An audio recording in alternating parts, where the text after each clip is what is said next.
Hi boys and girls, welcome back to Storytime with Mrs. Clark. Today I am reading Pete the Cat and the Bedtime Blues, written and illustrated by Kimberly and James Dean. I know how much my Gorell students love Pete the Cat.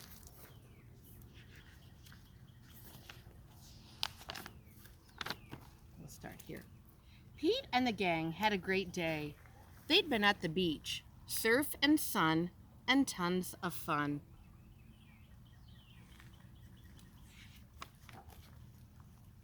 But when the sun went down, they didn't want the fun to end.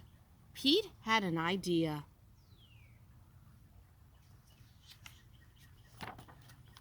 Hey, how about a sleepover? More time for tons of fun.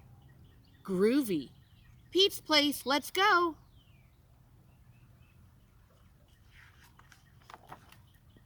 The party was far out, but they knew they couldn't stay up all night. The gang decided it was time to say goodnight.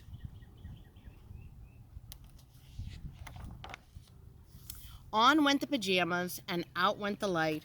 Good night, Gus. Good night, Alligator. Good night, Toad. Good night, Pete.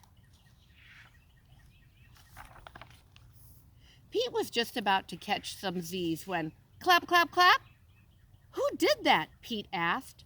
It was me, said Grumpy Toad. I don't want to go to bed. I want to clap instead. Pete covered his head. This cool cat needs to go to bed. Good night, Gus. Good night, Alligator. Good night, Toad. Good night, Pete. Time to sleep.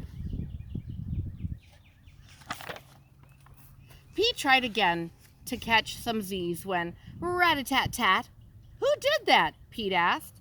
It was me, said Gus the platypus. I don't want to go to bed. I want to jam instead. Pete covered his head. This cool cat needs to go to bed. Time to sleep. Good night, Gus. Good night, Alligator. Good night, Toad.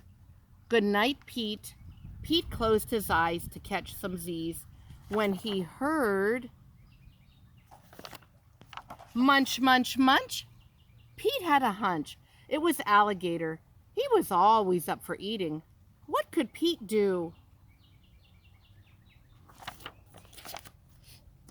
All the clapping, rat-a-tat-tatting, and munching was giving him the bedtime blues. Pete had a groovy idea.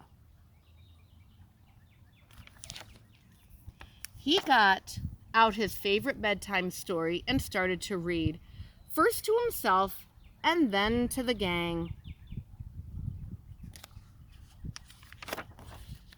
Pete noticed it was finally quiet. No more clapping, no more rat-a-tat-tatting, and no more munching. They all settled down. No one made a sound. Pete yawned and turned off the light. Good night, sleep tight. Time to catch some Z's. Tomorrow was another day for surfing, sun, and tons of fun. Boys and girls, I hope you like this story. Whoops! As you can tell, I'm down by a creek and I don't want to fall. All right, see you next time.